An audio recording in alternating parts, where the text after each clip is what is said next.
moisture in it. There's a company logging back there behind this field.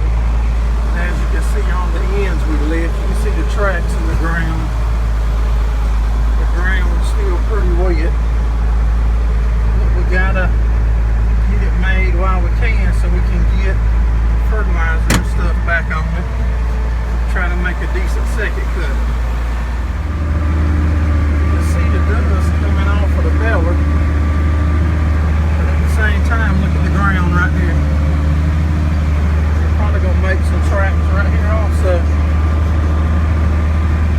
But there's a 40% chance this afternoon of more rain, so we got to make a decision at some point to do the best you're able to do with what you're working with. Nice amount of hay out here though. I just wish the ground was a little drier.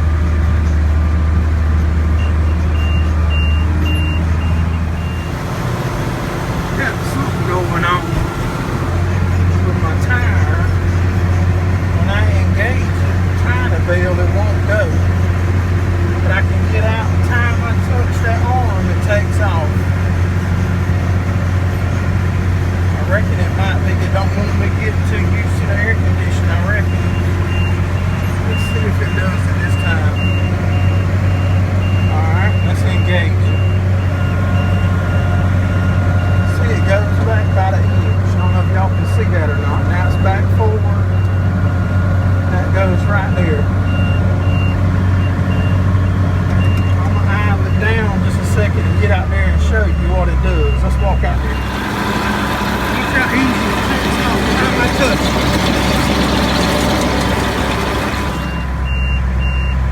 So what do y'all think that is?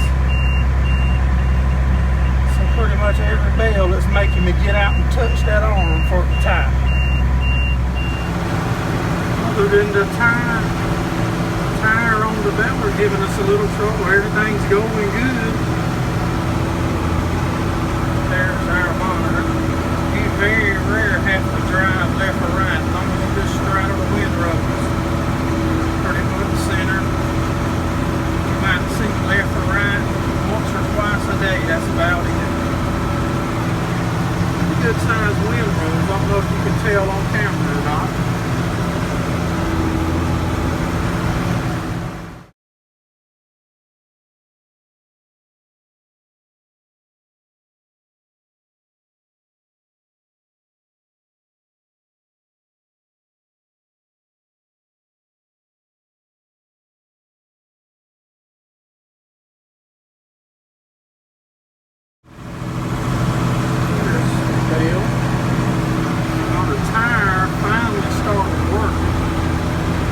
See if it'll work on camera this time. That'll be the real test.